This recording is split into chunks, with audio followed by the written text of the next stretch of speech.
If I don't have sons, I can at least make my daughters my investment. That way, I will get money in place of my daughters. Ijele thought to himself.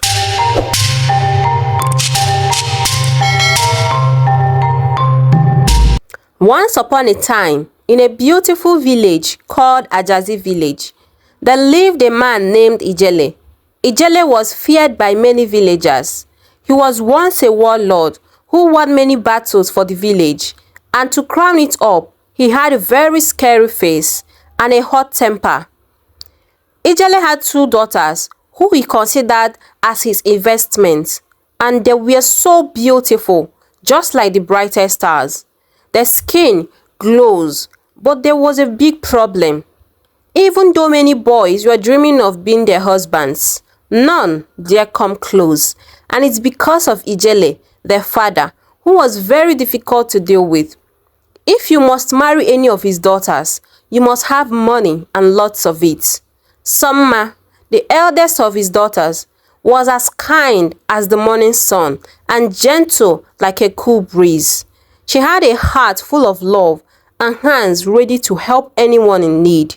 As she grew up, like a plant reaching for the sun, Somma thought it was time to start paying attention to men, getting a husband, having someone to share her smiles with, to walk side by side under the mango tree, and to tell stories under the moonlight. So one day, Somma met a handsome young man named Ekene. He was handsome, had a laugh that sounded like music. Ekene had always admired Somma from afar, but she never noticed him. But that very day, Somma noticed Ekene and thought, this must be the one. As she stared at him shyly, and they began talking. Soon, she brought him home to meet his family, hoping her father would see what she saw in Ekene.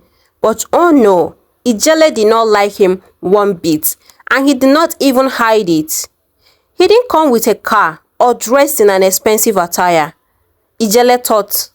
But before Ekene could even say good day, Ijele decided he was not right and fit for his beautiful daughter. How could you even dream of marrying my precious daughter? You gold digger. You have no manners at all to come into my house and ask for my daughter's hand in marriage. Ijele picked up his old wooden gun, making poor Ekene run away and never come back. Word spread across the village like wildfire. Parents advised their son to stay away from Ijele's daughters. From that day, boys would run away like scared rabbits whenever Somma or her sister comes close. It was a sad time for Somma, who just wanted to find someone to share her heart with. But no matter how gentle or kind she was, the shadow and title of her father as a warlord scared all the potential suitors away. So one day, Somma decided she has had enough of the sad lonely days and living under the fear of her father. I will find someone who don't know my father or how hot-tempered he is, or even the fact that he was a warlord. Somma said to herself, so she packed a small bag, waved goodbye to the small beautiful village, and set off until she reached a village she knew nothing about. Somma's legs felt like they were made of mashed potatoes from all the walking. Just when she was about to pass the village square, she saw a group of young men looking at her, admiring her. Even though she looked tired and worn out after the long walk, her skin still looked so radiant, like a newborn baby. Among the men, her eyes glued to one of them, whose name was Chika. She walked up to them. Please, Somma said, her voice cracking like dry leaves. Could you please tell me where I can find a vacant house to stay? The young man, whose name was Chika, looked at Somma with eyes as gentle as a dove. It seems like you are a stranger in this village, he said. You can't get a vacant house this late, but you can stay at my vacant house to rest your tired feet and stay the night, though it is not up for rent. Chika's friend murmured, she is a stranger, I might be a threat, a criminal, or even a ghost. How can you take her into your home?" His friend told him. Chika paid no attention to them. "Let us head to my house," he said to Somma. Somma felt better. She thanked Chika as they walked. As the night has begun to spread its darks over the village, they walked to his hut, talking and laughing like old friends. Somma's heart felt at peace, for this man has a heart pure as gold. Chika even offered her food to eat, which tasted so great. But what was great is his level of kindness. The next morning, Somma woke up feeling like a brand new person. She hurried to Chika's hut to thank him once more and introduce herself properly. "My name is Somma, from Ajazi village," she said with a bright smile. Chika smiled back and said, "I am Chika." They smiled at each other with a racing heart. It was as if their hearts were in sync. Somma's heart danced a little dance. She thought maybe, just maybe, the stars have led me to someone special, someone made for me. Chika also felt like he had known Somma for a while.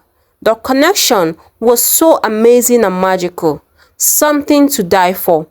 And so, Somma's journey to find shelter turned into a journey to find a heart that matched her own in this new village, away from the shadows of her father's title and hot temper. Chika was indeed a ray of hope. Every day, she goes to sleep and woke up thinking of Chika. She already knew it was love, but can't bring herself to profess to him. Even though Somma was a stranger in this new village, her gentle ways and kind heart won her many friends. They gave her warm smiles and a place in their community. But of all the people in the village, it was Chika who made Somma's heart sing a melodious song. His kindness was not just an act, it was who he was. And Somma was in love, not the kind of love that shouts loudly for all to hear, but a love that was deep and true, like the quiet rivers that flow steadily through the forests. In this new village, boys would sometimes flutter around Somma like butterflies, drawn to her kindness and her beautiful skin and warm smile. But the heart wants what it wants. As days turned into weeks, Somma and Chika spent more time together. They talked about everything and anything, shared laughter with each other, shared silence. Their bond grew stronger. Somma knew that soonest Chika would ask her out, but she thought about her father Ijele and his temper that burned hotter than the midday sun. But she was determined to write her own story and choose her own path. In Chika, Somma found not just love, but a new beginning, and in Somma, Chika found a heart that matched his own. Chika decided to ask Somma to marry him, which she accepted immediately. It was a moment filled with love, happiness, and promises. After many days and nights, Somma knew it was time to take Chika to meet her father. Of course, who else was going to receive the bride price if not Ijele, her father? It was a time she dreaded so much. Her heart filled with worries. What if her father doesn't like him because he is not very wealthy? What if he scares Chika away? All this thought ran through her mind, but she was so determined to fight to the last. So they journeyed back to Ajazi land. The path was familiar, but Somma's steps were hesitant. As they neared her home, Somma took a deep breath, trying to calm her racing heart. Ijele was sitting outside under a shade, fanning himself with a weaved hand fan. Face was thin like a mask carved from wood. Somma knelt before her father to greet him. Ijele looked up at his runaway daughter with no visible emotion. "Father, meet Chika, my suitor." Chika stepped forward with a big smile and bowed in respect.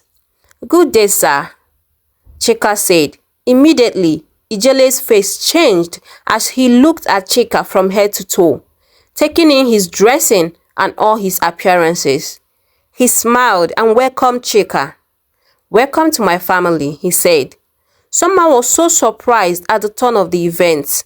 This was not the welcome she had expected. Could it be her father has changed for good?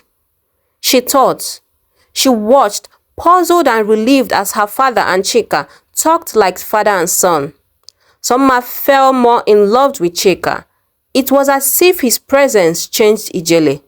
Full of hope, she smiled, watching the two most important men in her life chatting and laughing. It was a moment to behold. She didn't and hadn't seen or heard her father laugh this much, not even to his children. The unexpected welcome of Chika was a gift of blessing that filled Somma's heart with joy. As they said their goodbyes, Ijele hugged Chika, whispering some words into his ear. Chika's face turned sour but was covered with smile immediately. Chika and Somma walked away holding hands. It was so evident that Somma was happy. If not the happiest person alive, for the future holds a path light with promises of love and acceptance. As they got home, Chika couldn't help but worry. Ijele had whispered to him that he had to come live with him in his house once he married his daughter. He thought about talking to Somma about it, but later decided against it. He waved it aside and moved on. After the marriage rite was done, Ijele reminded Chika of his demands. But this time around, he said it openly so that his daughter Somma could hear him. So with a big smile, he said, "Chika, my son, you know Somma and her sister are the only people I have, and I wouldn't want her to be so far away from me in my last days.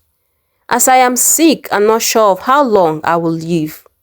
Just stay with us for a few months and you can go back to your village with your wife, my daughter." Chika felt strange about it again, but when he looked at Ijele, he looked so calm and sincere, so he accepted. But what he didn't know was that Ijele's calmness was a calm before a storm. Somma was worried. Could it be that Ijele is still who he used to be? A bomb waiting to explode, Somma thought. But her oblivious husband was already making himself comfortable as he was hoping to continue to share the love and happiness between a father and son, same that he felt the first day they met. For a while, all seemed well. Somma and Chika continued to strive in their love and work under the watchful eyes of Ijele, who appeared to have changed, but had he truly? Or was this just the calm before another storm? Only time would tell. Hey guys, so do you think Ijele has truly changed, or it was just an act to get his daughter back home? Let's find out together in the part 2 of this amazing story. Please don't forget to turn your notification bell to get notified when next we post another story.